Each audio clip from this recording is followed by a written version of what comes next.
اعوذ باللہ من الشیطان الرجیم، بسم اللہ الرحمن الرحیم۔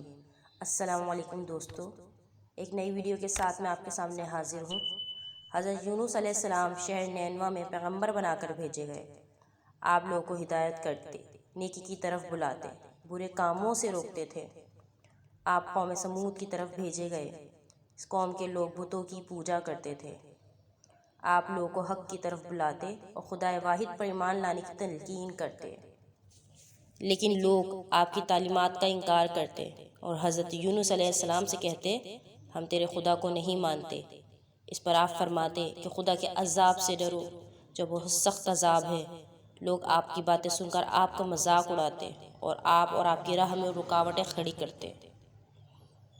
آپ نے قوم سمود کو راہ راست پر لانے کی بہت کوششیں کی، لیکن بھٹکی ہوئی قوم پر آپ کی نصیحت کا کوئی اثر نہیں ہوا، تو آپ کو یقین ہو گیا یہ لوگ خدا پر ایمان نہیں لائیں گے۔ آپ مایوس ہو گئے۔ مایوسی کی حالت میں آپ نے قوم سمود کی تباہی اور بربادی کے لیے بد دعا کی اور اس سرزمین سے نکل پڑے۔ چلتے چلتے دریائے فرات کے کنارے پر پہنچے تو دیکھا کہ ایک کشتی کنارے پر کھڑی ہے۔ لوگ اس پر سوار ہو رہے ہیں۔ ان کی دیکھا دیکھی آپ بھی اس پر سوار ہو گئے۔ جنہیں جانا تھا وہ سب سوار ہو چکے۔ کشتی لوگوں سے بھر چکی۔ اس کے بعد کشتی اپنی منزل کی طرف روانہ ہو گئی۔ سمندر پرسکون تھا، آسمان بھی صاف تھا، مسافر اطمینان سے بیٹھے ہوئے تھے۔ جب کشتی بیچ سمندر میں پہنچی تو دیکھا کہ آسمان پر سیاہ بادل اٹھ رہے ہیں۔ پھر ہوائیں چلنے لگیں۔ ہوا اچانک طوفان کی شکل اختیار کر گئی۔ سمندر میں کشتی ڈگمگانے لگی۔ سمندر کی لہریں اوپر نیچے ہونے لگیں۔ بارشیں بھی شروع ہو گئیں۔ طوفان کے جھٹکوں اور پانی کے تھپیڑوں سے کشتی کے ڈوبنے کا اندیشہ پیدا ہو گیا۔ کشتی میں بیٹھے ہوئے مسافروں میں سے ایک نے کہا کہ معلوم ہوتا ہے کشتی میں کوئی ایسا شخص بھی سوار ہے جس سے کوئی بڑی غلطی سرزد ہو گئی۔ جب تک ایسے شخص کو کشتی سے نہ نکالا جائے تو کشتی کا صحیح سلامت رہنا محال ہے۔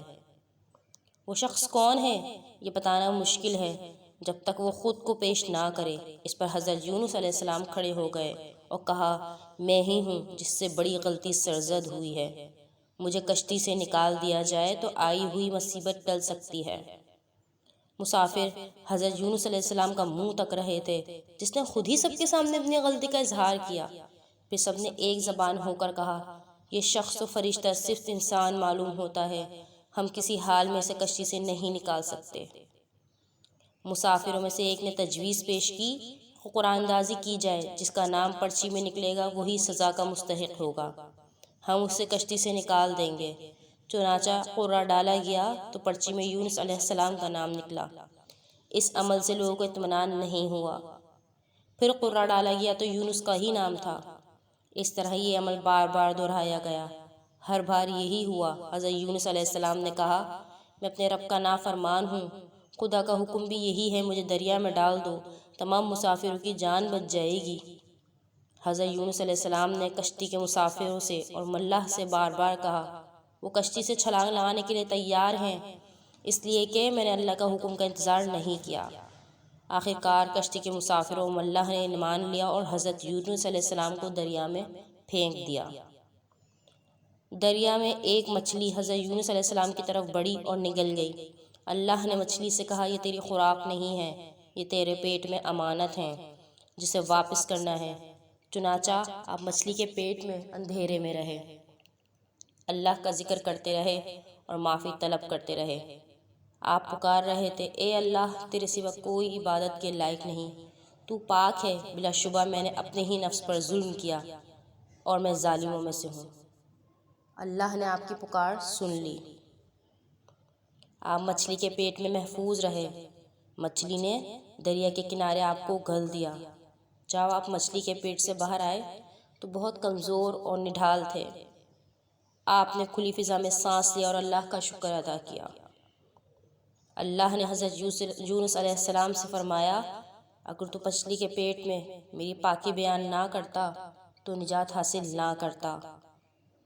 جس جگہ پر مچھلی نے آپ کو اگلا تھا وہاں کوئی درخت تھا نہ کوئی سایہ، دھوپ ہی دھوپ تھی، گرمی بھی ناقابل برداشت تھی۔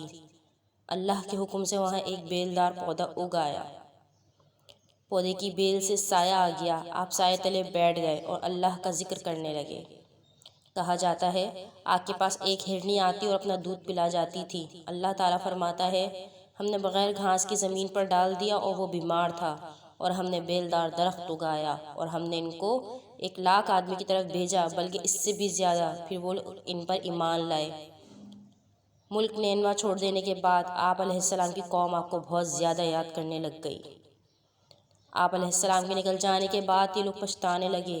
لوگوں نے محسوس کیا آپ نبی تھے اور ہدایت کے لیے آئے تھے۔ لوگوں نے اللہ سے معافی طلب کی اور وہ حضرت یونس علیہ السلام کی آمد کا انتظار کرنے لگے۔ لوگوں نے اقرار کیا کہ ہم اللہ پر ایمان لائے اور اس بات پر بھی یونس علیہ السلام اللہ کے بھیجے ہوئے نبی ہیں، اور یونس علیہ السلام کی تصدیق کرتے ہیں۔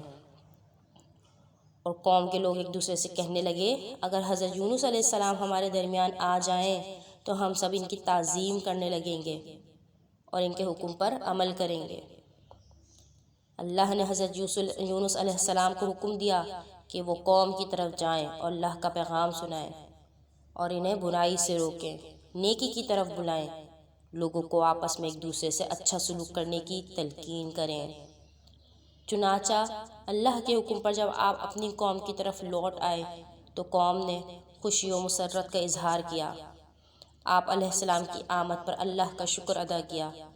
واپس آ کر حضرت یونس علیہ السلام نے تبلیغ شروع کر دی اور لوگوں کو ہدایت دینے لگے کہ برے کام سے دور رہیں، ضرورت مندوں کی مدد کریں، بھوکوں کو کھانا کھلائیں اور ننگوں کو کپڑا پہنائیں اور کسی کے ساتھ برا سلوک نہ کریں۔